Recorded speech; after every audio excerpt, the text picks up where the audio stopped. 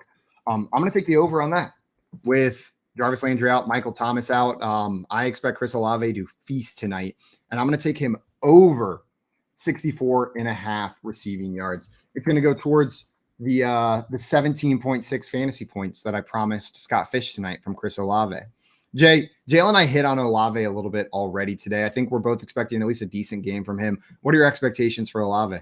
Yeah, I'm with you guys. I think he's going to have a good game. Andy Dalton has looked surprisingly capable in this offense, and there's really not much else. Michael Thomas, who knows what's going on with him? It's Alvin Kamara, it's Chris Olave, and that's pretty much it. So, yeah, I'm with you guys. Chris Olave. What about rest of season? Does Jarvis Landry coming back affect Chris Olave at all, or is he still the one in that offense? I think it'd be, a push in the effect it's going to have. He might take away some targets like that, but also the defense would have somebody else to focus on. So I think Olave is a playmaker. I think he's going to be the wide receiver one in this offense for a long time. I'm not really that worried about Jarvis Landry. Mr. Olave Garden going to lead me to victory in this prop bet draft tonight. And JL, I picked that so that you and I can cheer for him together tonight, so that we've each got some skin in the game. Because I know you're cheering for him. You need him to survive in the Guillotine League. I want to be cheering with you. I want some skin in the game with you. My man. That's why I picked that. It was a JL pick. We're gonna hold hands the whole game. I want to hold hands. No, you got to pick Olave. I can't now. So who's next? Simon, you picked one, right? You got to give another one? Yeah, I was trying to stall. I was just hoping someone else would pretend like it was their pick, and then I could jump in after thinking about what I wanted to take next. It's my pick. And for this pick, I could go a number of different directions. I could go Lamar Jackson. I could go Andy Dalton. I could go Kenyon Drake. Simon, are you good? Kenyon Drake. Yeah, I'm good now. I'm good now, JL. I'm good now. Okay, cool. Here's where we're gonna go. It's not my turn. Dale, it is not your turn. It's my turn, you idiot. Sorry, that was so harsh whenever you just tried to cover for me. That was trying to help. Yeah, you're trying to help me, and I just come in here like, you idiot. You dumbass. You loser is where I'm going. Here's where I'm going to go. I just said I liked these longest play props, and I want to get in on this action. I want to get in on a little bit of the longest play action, and I'm going to take Lamar Jackson over 18.5 rushing yards as his longest rush. So Lamar Jackson over 18.5 rushing yards as his longest rush of the game. Jill, I'm with you. I think he's going to be running. This is kind of piggybacking off of yours that he's going to have 9.5 carries or more in this game. I think one of them is going to be a big one. This dude can break it off for a first down any given moment. I like that. That seems, I wonder how often he hits that clip. Like, how often does Lamar Jackson have a rushing play of 19 yards or more? 19 yards. That's a good question. I don't know. That's the one I'm going with. I see it happening tonight. He's going to have to take on more responsibility in this offense with receiving options missing. I like that. All right, I'm up next. Simon, will you remind me which one you just took? You took Lamar Jackson over 18.5 longest rush. Longest rush. Okay. Sorry, I just want to make sure I wrote that down so I didn't mess it up like the other time. And I am going to finish the trifecta here. I'm going full Lamar Jackson. I'm going to go, let's see, his completions is set at 19 and a half. Oh my God. I thought it was 29 and a half. That's attempts, isn't it? I was like, wow, 29 and a half is really, really high. I'm going to take the 19 and a half. No, I'm not taking it at all. All right, Simon, your turn to stall. Yeah. So for my next pick, because how sneak drafts work is I usually get 3 in a row. Right. Again, a lot of ways I could go. Andy Dalton been playing well lately, as Jay Oh, said. wait, Simon, you've already made your 2 picks. You can't make another pick. You know what? I'll take Devin Duvernay, 3.5 receptions, and I'll take the over. You know what, Joe? That is such a great pick that it'd be weird if you already someone picked took it Damn first overall in the draft. It'd be great if you updated the list. It's literally in there. All right. I'll take Andy Dalton, 35.5 longest completion. I'll take the over on that. Some more longest completion action in here. Guess I'm going to be the one to take the only under, and it's going to go with Mr. Andy Dalton. I'm taking a chance here. Under 4.5 rushing yards. So I could be ruined by one play, but he's only done it one game where he had 21 rushing yards. The rest of the year, every game he started, it's been 4 or less. So God, we talked about the other ones being my favorite bets to play. Oh, these are my least favorite ones. Absolutely worst. The rushing yards props for the non-rushing quarterbacks, just like basically one broken play and you're done. Exactly. He has one broken play and then all of a sudden you're out of it. But same thing, probably a pretty good bet. It just doesn't feel good. It doesn't feel good to know that one play can ruin it for you. But that's just the life of an unders taker anyways, isn't it? The unders taker. Undertaker. It's a new character, the unders taker. That should be your nickname, the Undertaker. Jay, really the unders. unders. It does. I can't roll my eyes in the back of my head. Otherwise, I'd do the whole Undertaker thing. But man, you know what I should have done? I should have just filled this entire draft with Taysom Hill unders. I should have just taken this as an opportunity to take shots at the guy that I said was my least favorite player during Fast Guy Quick Time. Could have done it. It's not even fair to Taysom Hill. You know what? I relaxed. It was not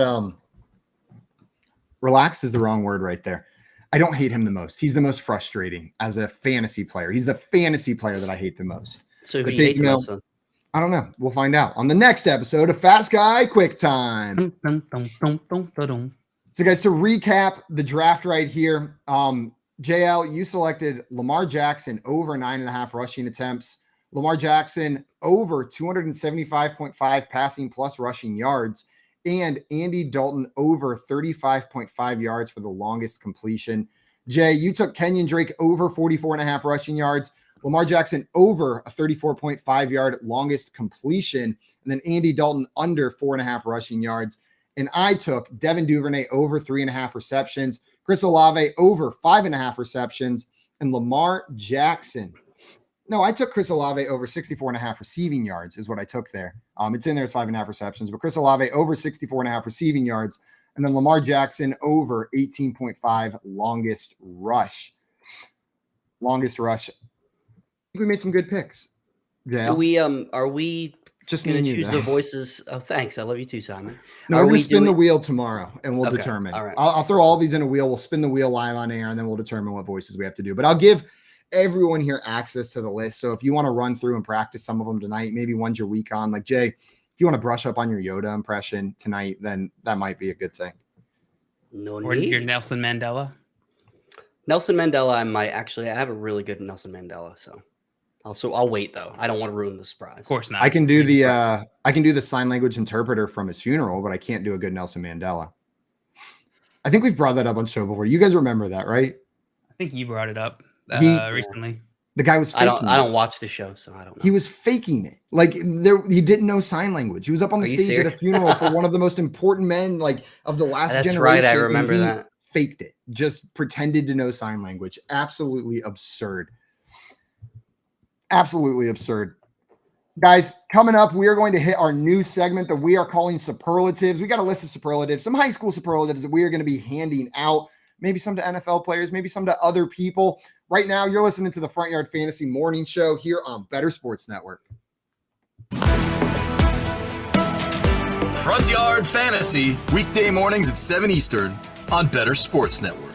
There was a tweet about the refs that had me kind of cracking up the other day because somebody was like, we have the technology to track the ball down to a centimeter and figure out, what speed these guys are running on the field.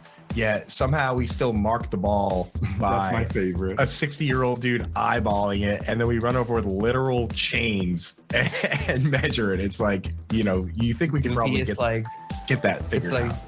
The least precise way to measure something, and then immediately following that up with a super precise way of measuring something. Yeah, it's like we have satellite. Like if you're a millimeter short of that chain that they bring out there, that they ran out it as best they could in a straight line. But if you first they just go here, and then they grab the chains and they run in the straightest line possible. But then if you are 1 millimeter short with that football, doesn't count. Sorry. Couldn't have been human error. You're just short. That's exactly. And, they bring out the index card or whatever. Meanwhile, they have satellites in space tracking how fast Brandon Ayuk ran on an end around. But we can't, and I can see that number live while he's doing it. Like I can see every player's speed on the screen live. I love that. It's and not to mention that dude's trying to make the spot and the player always tosses the ball right into his face. Right? He's coming over to spot it, and it's every other time the player just here you go. Here's another thing to juggle. On call with Dr. Roto. If the Giants don't win another game this year, A, I'll be shocked. But B, I'll still think that they're better than they were with Joe Judge. Much better. Because I think Brian Dable's got a lot out of this team already. And I'm seeing what this team could be. See, that's the problem with owners and general managers. I see Nathaniel Hackett and I see a guy who can't get it done. I see Matt Rule and see a guy who never should have been hired. Disaster right away.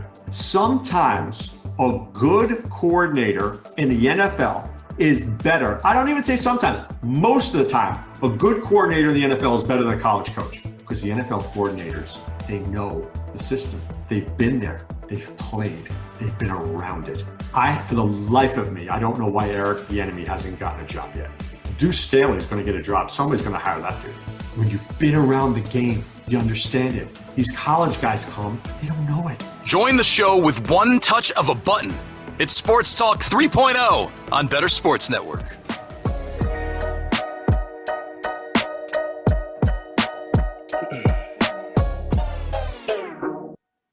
What's up, everyone? Welcome back into the Front Yard Fantasy Morning Show here on Better Sports Network. We are about to get into a new segment we are calling Superlatives. If you awarded some high school superlatives, you know how these work, but we've got ones beyond just the realm of high school superlatives. JL is going to throw one out there for us, and we're going to take turns naming players or people that we think are deserving of this superlative at this point in the season.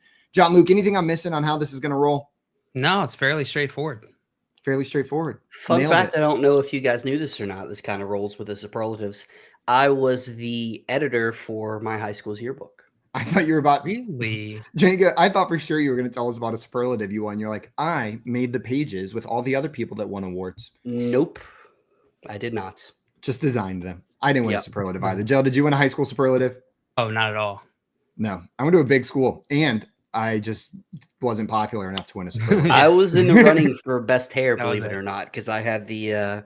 I went to high school in the mid 2000s, so I was. Did you give it to yourself, Mr. Editor? No, it was all voted on. I did not. I did not. But I had the By blonde your frosted employees? tips and the messy hair. So it was good looking. That's how I landed my hot wife. So My You should hot bring wife. you should bring the frosted tips back, Jay. Yeah. I think they're coming back in. Fashion is cyclical, and that trend is coming back. that hurt way too much having to get my hair poked through the little thing. That was awful.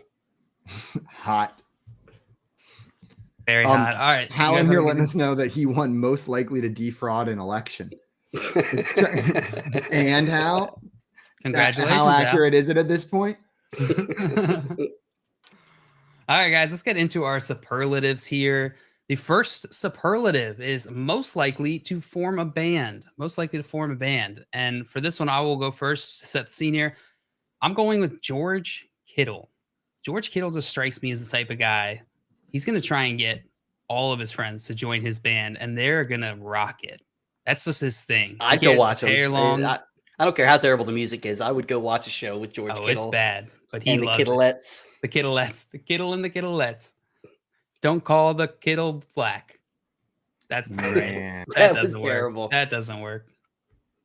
I can see it, Jail, but I don't see it with all of his friends. I see it as like a exclusive thing, like a White Stripes style duo, like where he's playing the drums and he's just going wild with his hair, and one other guy, I don't know who that other guy is. Maybe it's Jeff Wilson. He misses him. He's over there in Miami now. Jeff Wilson on the guitar. You got just a guitar player and a drum player, and George Kittle is going ham on the drums, just waving his hair around like animal style. I like that. I like that.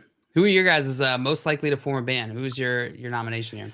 I've got mine's a duo. I'm going to award it to two people together because I see them doing this together. And you're going to say, no, but just hear me out. Okay.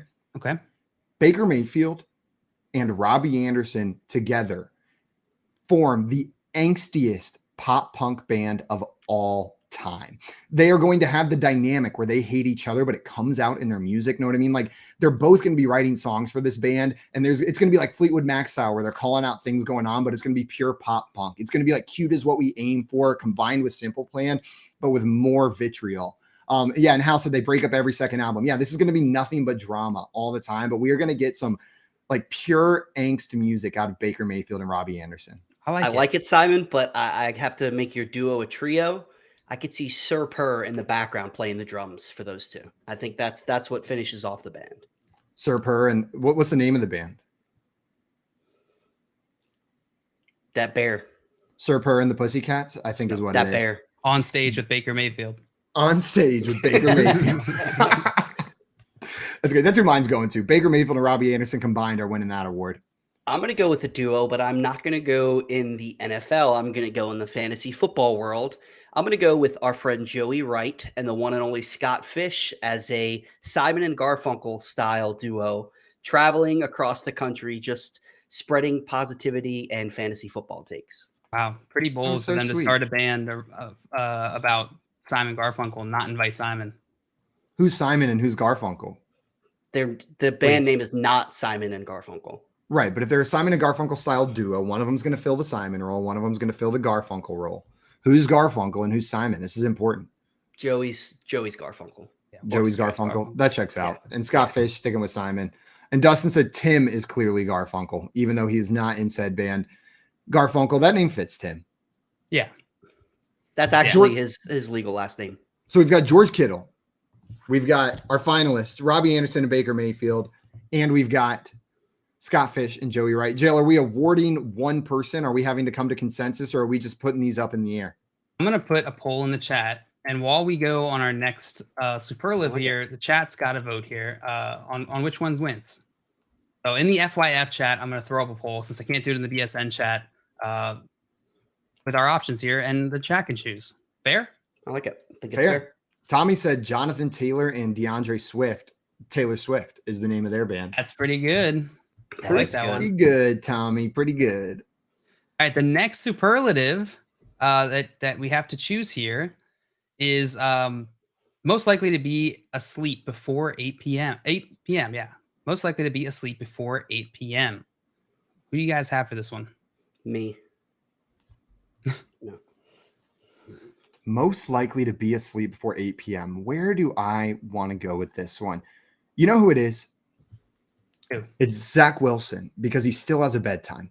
Zach Wilson gets put to bed. His mom calls him to make sure he's getting ready for bed, reads him a story over the phone at around 7:45. And then Zach Wilson climbs into bed, turns on an old episode of Scooby-Doo that he's seen 100 times, and drifts off to dreamland in his twin-sized race car bed at 7:58 p.m. every single night. Zach Tommy Wilson's said wore himself out yesterday. himself out. I think he said Kirk Cousins wore himself out yesterday, is who he was saying.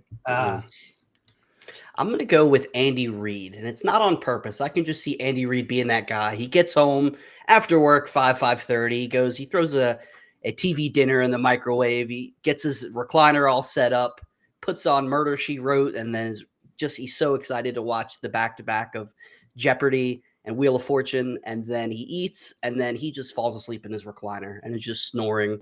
Sleeps there till like 11:30, and then just gets up and rolls out of bed. Goes to bed.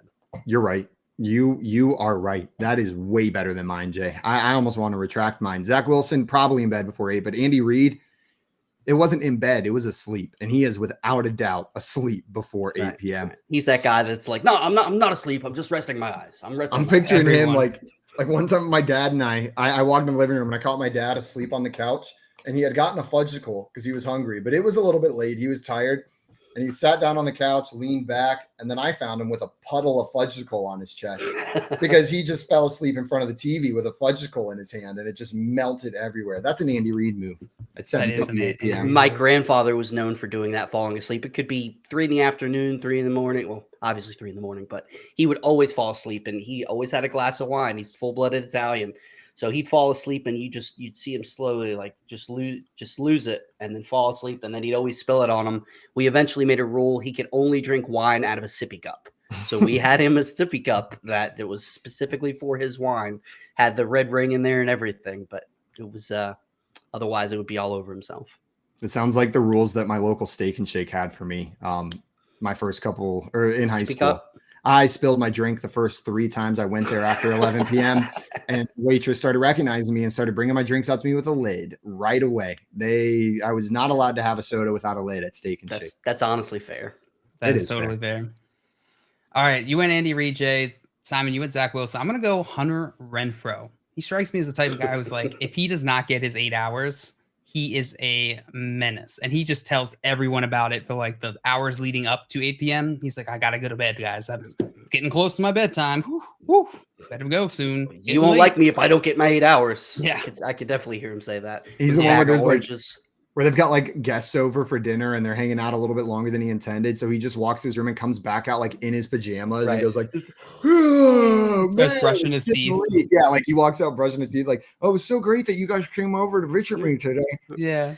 They're all sitting on the couch. He's turning off all the lights in the house and they're just still sitting on the couch. They just sit there in darkness. And Tommy said he's got a big pen sales meeting tomorrow. Yeah, he's got to get rest before the pen sales meeting. All right, so we got our options for this one. George, I'm going to end the poll on the last one. George Kittle is going to bring home the victory in this one. Well deserved. In the most likely to form a band. And I'll throw one up for most likely to fall asleep before 8 p.m. Before we do that, let's get on to our next superlative. Or while we do that, most likely to bounce back this season. Who do you guys got?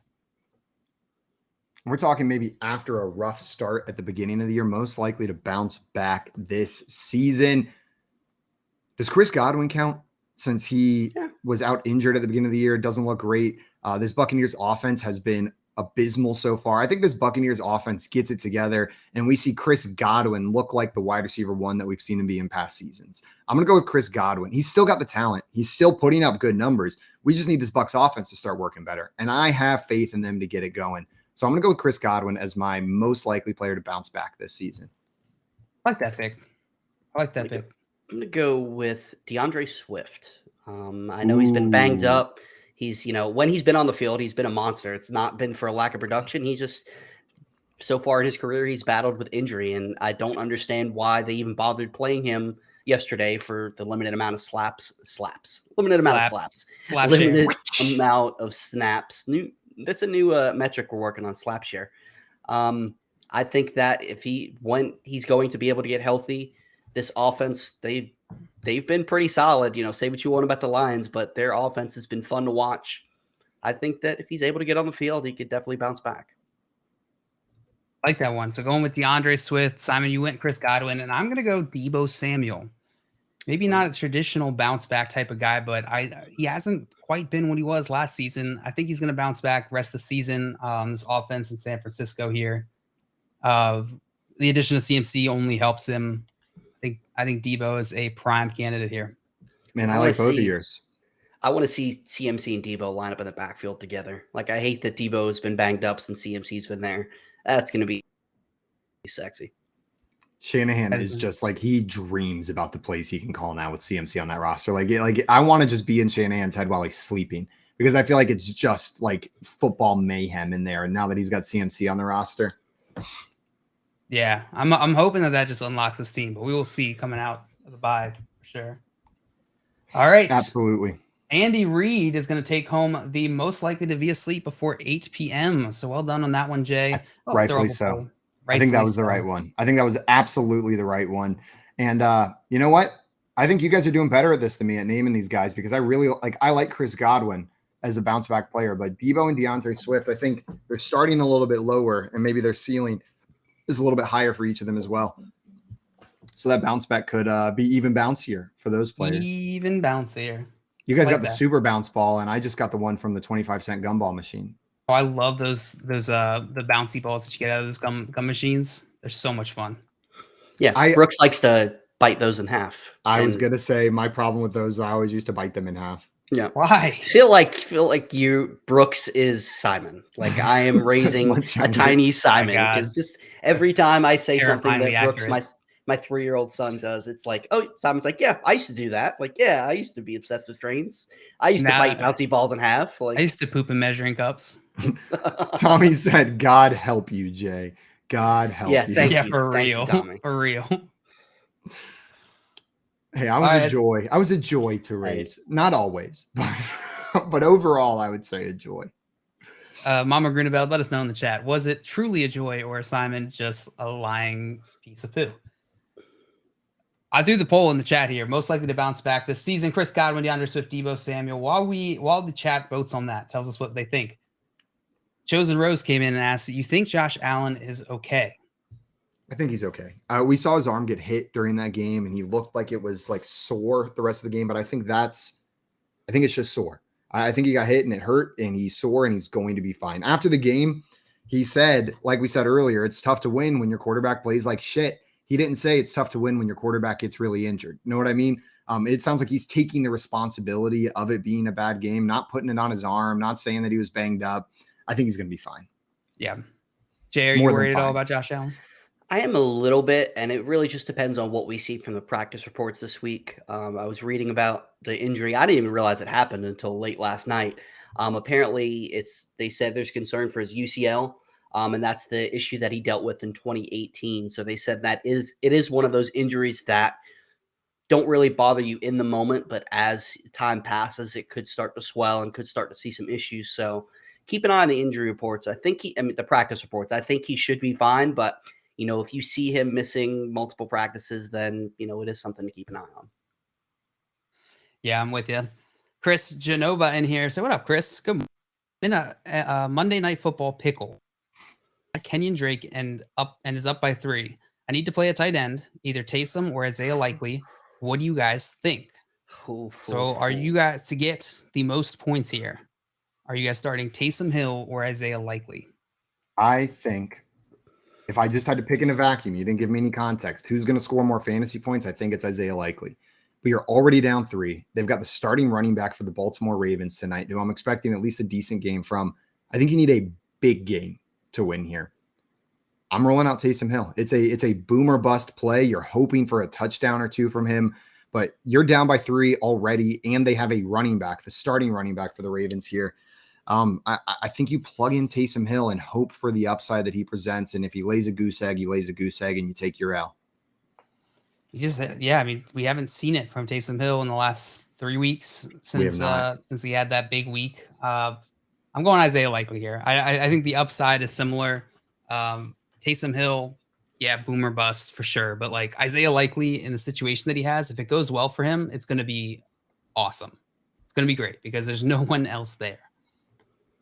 Yeah, I'm going to side with JL on this one. I think, Simon, everything you said is correct, but I think Likely should get enough work to hit a decent threshold. And there's Kenyon Drake, we don't know what's going to happen. Defense. Right, exactly. And while I do think Kenyon Drake can have a good game, I think Likely is just as likely. I'm going to end it there because it's beautiful. And Tommy in here agreeing with you guys saying likely Saints shut down Josh Jacobs. Ravens have to throw to win. That being said, though, the Saints have also shut down opposing tight ends like at a ridiculous rate this season. I think likely's going to have to get production, but it's tough starting a tight end against these Saints. Yeah, for sure. No, it is a tough matchup for the tight end position. Diggs in here saying, hey guys, I was wondering if you can look at my comment in your last video. I typed a lot and want you to help me, but I don't want to type it all again. I got it pulled up, JL. Oh, I was gonna say we can answer on that comment, but it's be hard to find. Go ahead. I got it pulled up. He wanted to know who to start from his team. He's 3-6, so not looking good right now. Needs to make a late season push to make the playoffs. His running backs are Deion Jackson, Jamal Williams, David Montgomery, and then likely going to get Michael Carter as well for David Montgomery. So trading away Montgomery for Carter. Which running backs would you guys be starting out of these? Deion Jackson, Jamal Williams, David Montgomery, Michael Carter. Starting up Jamal Williams. Yep. And then David Montgomery. I think it's David Montgomery. I think it's David Montgomery for me as well. Jay, would you rather have Michael Carter than David Montgomery? He's the only one I would consider. But I think you got to go David Montgomery because I think as the season goes along, you're going to see James Robinson get some more work. And I think James Robinson's going to be involved in the red zone as well. So, yeah, I'm with you guys. Montgomery and who's the other one? Jamal Williams. And then the wide receivers he's looking at, he's got DJ Moore, Cooper Kupp, Stephon Diggs, Deebo Samuel, Jacoby Myers, and Josh Palmer. So Cooper Kupp and Stephon Diggs auto locked in there as your starters. You have to play those guys. Out of Deebo Samuel, Jacoby Myers, Josh Palmer, who's going in next? Is it Deebo if he's healthy and playing? If Deebo's healthy, 100%. He's starting every single week. I'm with you. And if Deebo's not healthy, play Josh Palmer. While Mike Williams is going to be out, even if Keenan Allen's back, I'm throwing Josh Palmer in there. And I think there's a good chance that Keenan Allen could miss this week again as well. Oh, they also have DK Metcalf. Okay, then start DK Metcalf. Yeah, DK. It's Cooper Kupp, Stephon Diggs, and DK Metcalf, I think. JL, would you start Deebo over DK, or are you throwing DK in there for the time being? They're pretty close, so either one. And then at tight end, Pat Freiermuth versus Gerald Everett. Who is your preferred start right now? Both in pretty good situations. Yeah, both in very good situations. I think I would go Everett until either Mike Williams or Keenan Allen comes back, and then I'd go Freiermuth. That's exactly what I was going to say, JL. It's like you read my mind. We're finishing each other's sandwiches. It's like you have ESPN. We got Dave in the chat. Toronto Dave saying, morning, Goofies. Hey, morning, Dave. Morning, Thanks for joining Dave. us. Good to see you, my friend. JL, who is cruising for a bruising today? It's you, Dave. Be careful. Dave Tread cruising careful. for a bruising. Also, he says, shout out Palmer from the Toronto area. Shout out. And what's up, Kelly? Welcome in. Good morning. Good morning, Kelly. Morning, yawn. I just imagine that Dave was like looking at his phone. He heard me say that. And he was like, oh, starts looking around, looks out the window, peeks through the blinds. He's like, is JL here? He turns his head and the mirror's right there, and he looks at himself and he just gets scared, drops his phone. Said, me? Uh-oh, big. Uh-oh. He's going to be driving later today and be looking in his rear view and his side view mirrors and wondering. I'm cruising. JL slowly pop up from behind the back seat. Hello, Dave. Are we ready for our next superlative? Let's get into our next superlative. This next one is best personality. Best personality. So this one, I'll start off. I'm going to go Jamal Williams. Yeah, there are a few things I wouldn't want to do with Jamal Williams. The man seems like he makes every situation delightful. I don't think we should even pick because that's the answer. There isn't anybody else that's got the best personality. Okay, let's go. I got one up there. Jamal Williams, that is a solid choice, but I think I have one that can compete. It's not a player. It is a coach, and it's the new head coach of the Miami Dolphins, Mike McDaniel. Mike McDaniel is a treat in press conferences, on the field. He's bucking the trends of like this like overly serious NFL coach. He says silly things. He was jarring with Justin Fields on the sideline yesterday. You said, Jay, he was saying, can you stop doing that to Justin Fields? Like Mike McDaniel is just a funny dude, and it makes it even funnier that he's being that funny as an NFL head coach and finding success, right? Like it's been so much fun to watch. I'm going to nominate Mike McDaniel here. That is the type of people that we love because that's who we are. It's like we're just gonna make any situation goofy. So even if it's like serious, I'm gonna call back to JL. Your first answer. I'm gonna go with George Kittle. He just seems like the type of guy that you could just hang out, invite over. He's gonna come over, bring his own pizza, bring some beer, and just hang out, sit on the couch, and watch some games with you. Yeah, I like that pick. I feel like a lot of the top tight ends are kind of fall into that category of just like fun guys, like Kelsey, Mark Andrews doesn't strike me as that fun, but Gronk. Yeah, Gronk would destroy your house though. Like Gronk's the guy that won't leave. Like you're brushing your teeth, turning off the lights, and Gronk's just sitting there, spread out on, doesn't take his shoes off, puts his shoes on the couch. Got Bean hanging out. No respect for your house at all. Kittle strikes me as the guy that, like, in the Uber on the way home, all of a sudden, like, starts screaming, like, pull over at the gas station, and then runs in, grabs a 40 for each of us from the gas station, then vomits in the parking lot, then hops back in the back seat, doesn't even ask for sorry, I had to throw up in the car. Yeah, but don't worry, I got refills. Yeah, I may have vomited, but I got a refill. Cracks it open, starts chugging the 40 in the back seat. That's what I see from Kittle. Me too. Oh no. Okay, so the last superlative, which is most likely to bounce back this season, was 50-50 split Chris Godwin, DeAndre Swift. So nobody liked Deebo Samuel answer. You guys win. We win. Also, I see Kelly in here. I'm saying that Jamal Williams was delightful at the draft whenever she met him. So some points in your favor. Cool. And then she also said Mark Andrews is delightful. In my dreams, at least. True. I just don't think he's super fun. He just seems like a serious dude. Seems like a smart dude, like a hustler, but he doesn't strike me as like a goofy dude. And Jordan said, "What about Josh Allen? Seems like a fun guy." You know what? Josh Allen is going in his favor here. Is I trust Stephon Diggs' judgment on friends, and Stephon Diggs is really good friends with Josh Allen. If Stephon Diggs will be friends with someone as great as JL, then if he's going to be friends with Josh Allen as well, I know Josh Allen is a good guy. I like that reasoning, Simon. I want to just switch my answer to your answer. Stephon Diggs, JL's face just lit up. It was beautiful. I need to get a Diggs jersey or something to hang up. Absolutely. So we've got Jamal Williams, Mike McDaniel, and George Kittle as our candidates for this one. So the poll is up. Best personality. Chat, vote. Let us know. Help us settle this debate here. Who has the best personality? You guys want to get into our next one? I think so. I just want to say I'm not going to be mad if Jamal Williams wins that one because I think he might be the right answer. But I think Mike McDaniel deserves to be in that conversation. I hope he gets some respect in the votes. It's a two-horse race between you guys. Like I like George Kittle, but it's those two. Like those are by far great answers. That is fair. We had a question in here in between that we missed. Said from Raul. Said, "What's up, guys? Good morning, Raul." Said, "What's up, Raul? Who would you start for this week coming up? Joshua Palmer, Jerry Jeudy, or George Pickens? So which of these guys are you starting this week?" Joshua Palmer, Jerry Jeudy, and who else? George Pickens. It's Palmer. It's Palmer by a decent margin for me, especially with Mike Williams still going to be out. I'm starting Josh Palmer. Yeah, I'm with you. You're with him?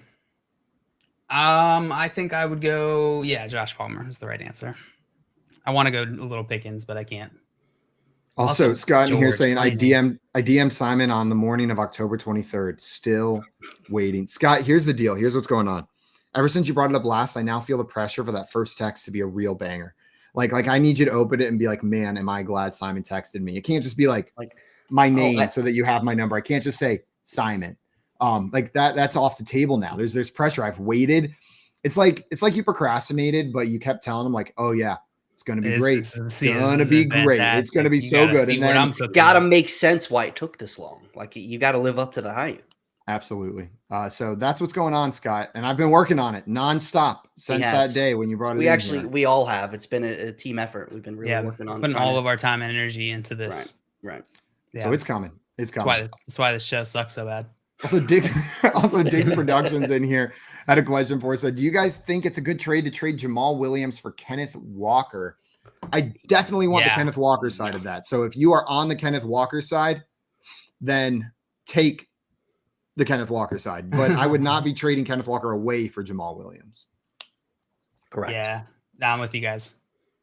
All right, let's get into our next superlative here. This is most likely a player who is most likely to break your heart before the end of the season. Player who's most likely to break your heart before the end of the season. Who wants to start us off?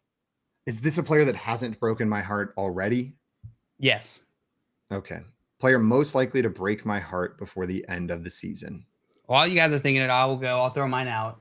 and I'm sure anybody in the world could guess it's Travis Etienne, because he is the only one who holds my heart, and he can break it for the end of the season if he gets hurt or if anything happens to him. Don't even put that in the universe.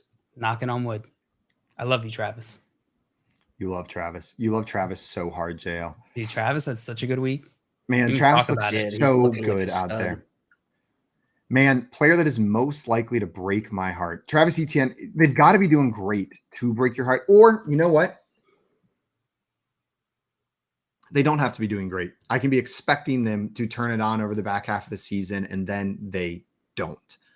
JL, we talked about it earlier, the breakout that we're waiting for. We've seen it from Justin Fields. I think he's going to continue, but we have not yet seen it from Trevor Lawrence. And if we go through 2 full seasons without him showing that promise to be one of the top tier NFL starters, it's going to break my heart a little bit. We're going to start seeing the conversations of, is he a bust? Was he worth the number 1 pick? Were people missing on his flaws because they were so focused on him being a generational talent? And that's going to hurt to have to listen to that all offseason. Whenever I fully believed in him coming into the NFL, I think Trevor Lawrence is the most likely player to break my heart before the end of the season, because he's also still on the Jaguars, and there's no guarantee that they get it together and he starts looking better before the end of the year.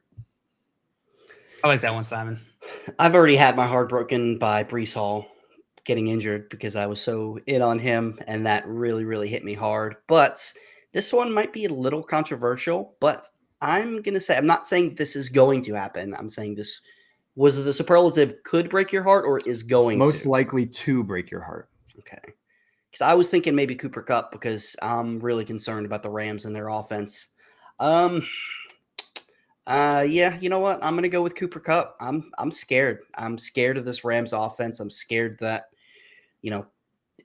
Matthew Stafford's gonna take one too many hits, and he is going to, his elbow injury was an issue this offseason. I have a lot of Cooper Kupp, and once teams start, I don't understand why they're not doing it already. He's the only one that's doing anything on this offense. Why not just, put 3 guys on him? They can't run the ball. Allen Robinson has not looked good. I mean, who are you going to worry about? Ben Swaranek or whatever his name is? Yeah, that too. I'm a little concerned about Cooper Kupp. All right, Cooper Kupp, Trevor Lawrence, Travis Etienne as the player who's most likely to break your heart before the end of the season. That poll is now up. The results of our last poll, best personality of superlative. The chat is giving it to Jamal Williams. 66% of the vote on this Fair. one. Well Well done, deserved. Jamal. Well done, Jamal. Your personality is tops. Tops. All right.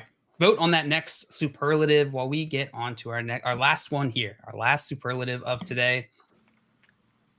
Who is the most likely to lose their passport while in Mexico and inadvertently become the co-star in a movie starring Jason Statham?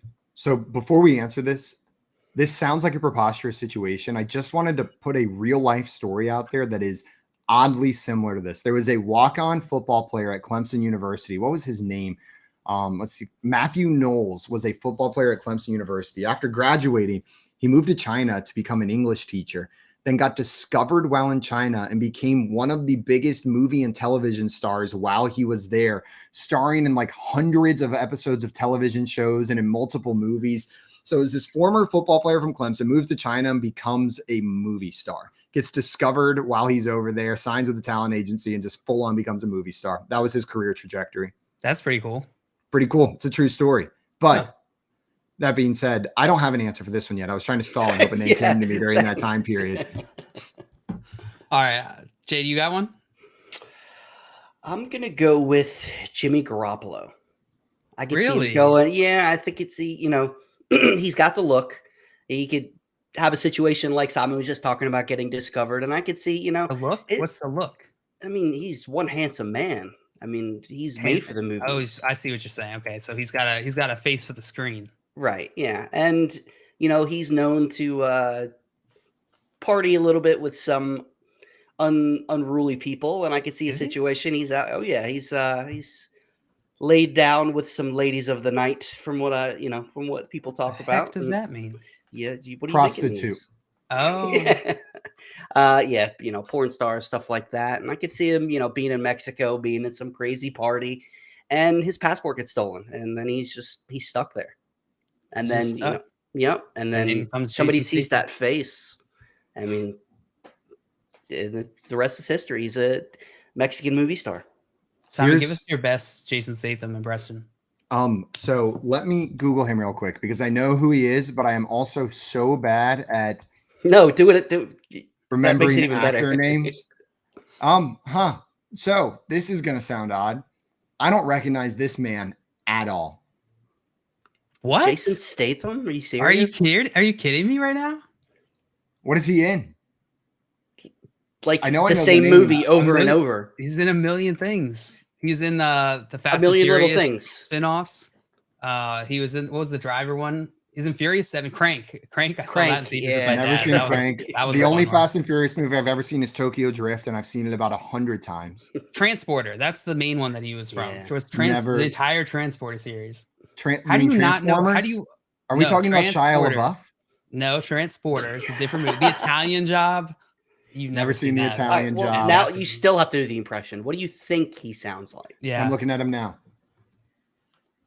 I'm Jason Statham. Welcome to Mexico. Not at all. Yeah, that's it. Closer than you would think, but yeah. He's English. And Kelly's saying, okay, stop. You need to watch Snatch now.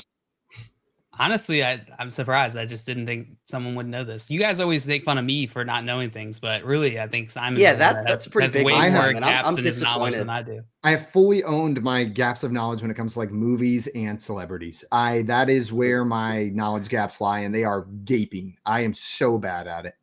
It's Dave said Batman. Simon went Batman. And Skyfish said, Simon, where's the British accent? Is Jason Statham British? Yes, that's what I said. He's English. Is he really? Yeah. Okay, then let me try again. Oh, I'm Jason Statham. That's Australian. Pretty close though. Much closer. That was really closer. Any accent. I'm like, okay. That was Australian Batman, actually. Yeah, Australian Transporter. I'll go watch some Jason Statham no clips. idea who he was. I've heard the name. I just have never seen a movie with him in it. Not once. It's very surprising. I've got my answer for this prompt though, especially now that I know who Jason Statham is. I'm going a different route than Jay. Jay kind of went like, who's the most likely to lose their passport because they're like going crazy. I'm going to go with someone who just looks lost 100% of the time. And they don't even realize what's going on. Just wandering through, they lost their passport. Not a big deal. I'll just head on over here. Oh, what? I'm in a movie. Is that Jason Statham? It's Eli Manning. It is Eli Manning, former quarterback of the New York Giants, is going to find himself in Mexico, and he's not even going to know he's in a movie. He's going to think he's just like hanging out with Jason, this guy that he met on the beach. He also doesn't know who Jason Statham is. And he's going to go back and tell all of his friends and family about this great friend that he met on the beach named Jason. But it was crazy. They kept doing crazy things like jumping out of boats, and there were gunfights and all this stuff. But you do know who Jason Statham is. Like I saw from like just the movie covers that it looked very action movie-y for the movies he was in.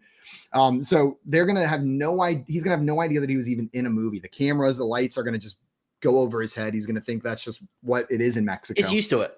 And he's going to come back. And then one day he's going to see himself on the big screen and be like, so that's I guess what that was. I guess someone was filming me. Eli Manning's my answer. Still have the Eli Manning face. I like it. 2-time Super Bowl MVP Eli Manning. Just had to throw that in there. You always do. Kelly said Statham and Andrews would melt my sofa. Yeah, probably me too. All right. I'm going to go with Travis Kelce as the player I think is most likely to lose his passport while in Mexico and inadvertently co-star in a movie with Jason Statham. He just seems right up. He seems like the perfect guy for that. I can't even explain why. It makes sense. Almost too perfect. Right? Almost too, like just a little too perfect. That the inadvertently part is what's throwing me off with Travis Kelce. Like he's such a good fit for an action movie role that I feel like it would have to be like it was planned by Jason Statham. Like maybe it was. I'm trying to pull down my nomination here. So Jail, I was building back up to it, saying this is inadvertent by Travis Kelce, but advertent by Statham, who said he wanted Kelce as his co-star, and he's the one who hid Kelce's passport so that Kelce stay in Mexico and he ends up in the movie with him. I didn't know that's how it worked. That's 100% how it works. That's how they land most of these gigs is they just get actors or actresses to go to foreign countries and steal their passports until they agree to be in the movie. And they use the live reaction in the movie when they tell them that that's what happened because they want the real authentic feelings on film. That's what they do. All right, that makes sense. Scott Fish in here said, "You have seen Nacho Libre, and now you see me too, but somehow have avoided Jason Statham." Yeah. Wait, what was that? I've seen Nacho Libre. And now you see me too. Well, that's the worst movie I've ever seen. Thanks for bringing that up. Just ruined my day. Haven't seen Jason Statham. And Scott Fish also bringing up that our channel art on our YouTube channel still says weekdays at 3 p.m. and he's going to sue us for false advertising. Do it. Does it say what we do weekdays at 3 p.m.? Yeah, it says the game show. Does it say we do it live on that YouTube channel? Because you're not at my house. Maybe I'm doing it every day. We do. Living room. Yeah, we have continued it every single day. We just don't stream it this time. Sancho is on a 6-game winning streak right now. My dog, he's killing it. It's so good at pole perception. You would not believe it. He's unbelievable. I threw a poll in the chat to choose who is the most likely player to lose their passport in Mexico and inadvertently co-star in a movie with Jason Statham. While you all vote on that in our last few minutes here, let's hit some of these questions. We got some questions coming in. One from Adam here said, "Who will be the better tight end tonight, Likely or Juwan Johnson? I need 18 points, full PPR. For me, it's Isaiah Likely. What do you guys think?" It's Isaiah Likely for me as well. If you shoot for upside, Likely's the play. Yeah, I'm with you. And Juwan Johnson's not a bad start, though. Know what I mean? Like, I think you can play Juwan Johnson. He's been pretty solid for fantasy with Adam Troutman out. Is Troutman expected to be out again tonight? I believe so, yes. Yeah, okay. Just confirming. I thought so. I wanted to confirm before I gave that advice. I think it's more likely for a big game, for Likely. From Likely. Dave in here saying class action lawsuit. I want my Toney. It's fair. We can throw some Toonies around back at you, Dave. Back that direction. Got you. If that's what you need. Tim said Christian Wilkins would be a great match for Statham. That would be wild. I think Christian in like any situation would be pretty funny. Man, Christian Wilkins, why didn't we? He should have been in the conversation for best personality whenever we were talking best personality, but I think maybe he slept on. Like, Joe, you and I have the inside peek because we got to watch him at Clemson and we got to see him dress up as a Power Ranger. We got to see him go to the local kindergarten and read storybooks to them during the offseason. Like Christian Wilkins was just like a menace, but in a positive way. Know what I mean? Like everything, he was a positivity menace, just spreading positivity around the Clemson, South Carolina area. And he's been goofy since he's been in the league as well. Christian Wilkins should have been in that conversation. That's fair. Totally fair. Absolutely. Guys, thank you everyone who tuned in with us this morning, hung out with us for the Front Yard Fantasy Morning Show. We are live here every single day, Monday through Friday from 7 to 10 a.m. Eastern time. And we're going to be working on casting for our movie. JL should play Simon playing Jason Statham. That's going to come in. Make sure everyone's enjoying their Monday night football game between the Ravens and the Saints. We'll be watching closely, determine who's going to have to pay out our impression bet tomorrow. But in the meantime, make sure you hang out here on Better Sports Network. Right after this, we've got Moose and Keith, followed by Lunch Money presented by Fantasy Guru. And then right after that, Corey Nando and friends are going to be live this afternoon as well. So remember, all your tough fantasy questions, bring on over to them. Rapid fire before we go, JL. Fields or Tua in fantasy? Tua. Jay? Tua for me as well. That's a triple Tua. That's going to be it for us today, guys. We will see you tomorrow morning. Until then, adios, everyone. Bye-bye.